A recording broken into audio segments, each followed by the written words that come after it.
नमस्कार मित्रांनो, मी किरण कुळे. आजच्या एपिसोडमध्ये तुमचं स्वागत करत आहे.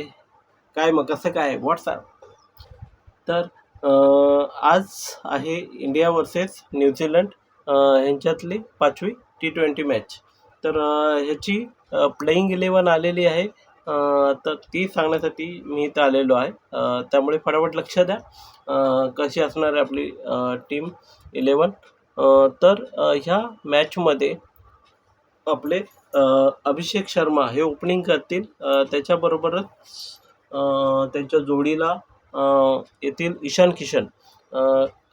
मागच्या मॅचपर्यंत संजू सॅमसन ओपनिंगला येत होते, पण शक्यता अशी दर्शवली जात आहे की गेल्या 4ही मॅचमध्ये संजू सॅमसन यांनी काही व्यवस्थित खेळ करून दाखवला नाही. त्यामुळे त्यांना या 5व्या T20मधून वगळण्यात येऊ शकतं. त्यांच्या बदली दुसरे जे म्हणजे फॉर्ममध्ये असलेले जे ईशान किशन आहेत, त्यांना वरती जागा मिळू शकते त्यांच्या जागी. कदाचित संजू सॅमसंगला खेळवलंही जाऊ शकतं, पण ते त्यांचा क्रम बदलला जाऊ शकतो. असे काहीतरी बदलाव आपल्याला दिसू शकतात. ते किंवा काढलंही जाऊ शकतं. त्यांच्या बदल्यात एखाद्या खेळाडूला घेतलं जाऊ शकतं. तर ही झाली आपली ओपनिंग जोडी. त्याच्या मागोमाग येतात आपले सूर्यकुमार यादव.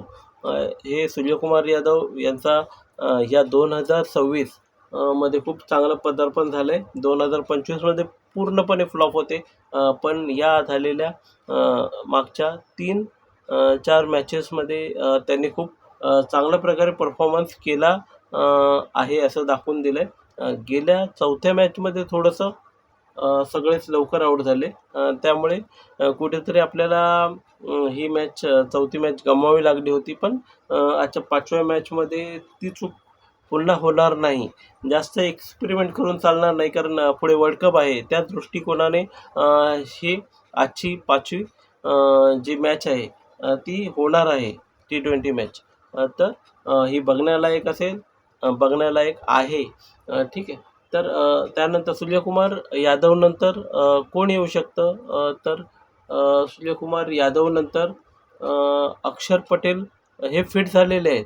तर अक्षर पटेल त्यांना खेळवलं जाऊ शकतं ह्या मॅचमध्ये. किंवा त्यांच्यानंतर हार्दिक पांड्या येऊ शकतात. ठीक आहे. हार्दिक पांड्या नंतर शिवम दुबे आहेत.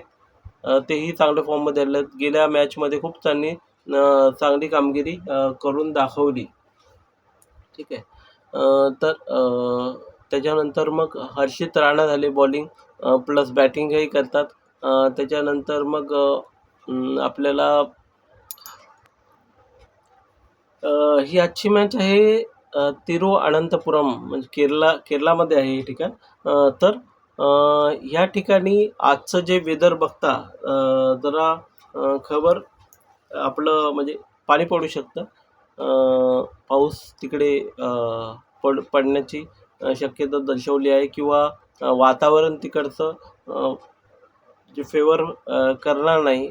त्यामुळे ओव्हर कट होऊ शकतात टायमावर जर मॅच चालू झाली नाही तर. वातावरण जर खराब असेल तर, किंवा मॅच रद्दही होऊ शकते, असं काहीतरी होऊ शकतं. पण आपण फिंगर क्रॉस करूया, मॅच होऊ दे अशी प्रार्थना करूया. कारण सगळेच क्रिकेटप्रेमी ह्या म्हणजे त्यांना बघावंसं वाटतं क्रिकेट. तर मॅच होऊ दे अशी प्रार्थना करा. आणि मॅच चालू झाली तर त्याची मजा घ्या. ठीक आहे. तर ह्या ठिकाणी ह्या अशा बदलत्या वातावरणामुळे थोडंसं पिचमध्ये नरमपणा असू शकतो वातावरणातल्या ह्याच्यामुळे.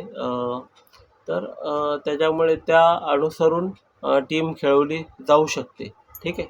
तर टीममध्ये काय बदलाव असतील ते तर आजच्या या मॅचमध्ये बॉलर असणार आहेत ते हर्षित राणा, त्यांच्याबरोबरच हर्षदीप सिंग.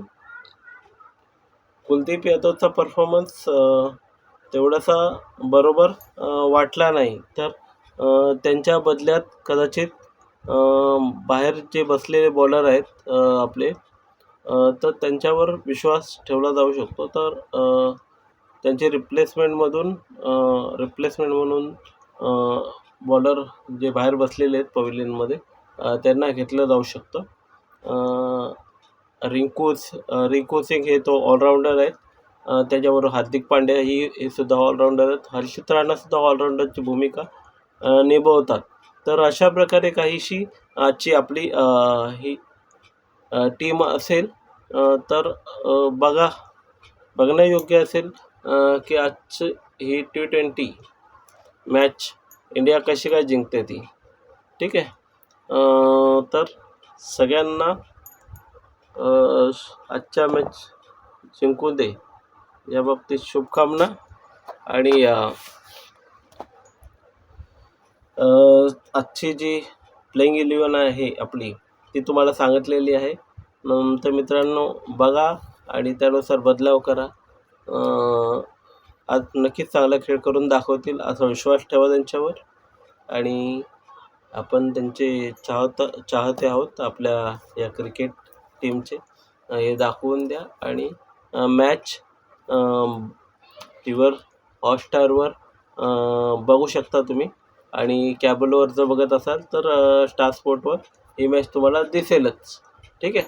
तर stay with us and subscribe me, like me and comments me.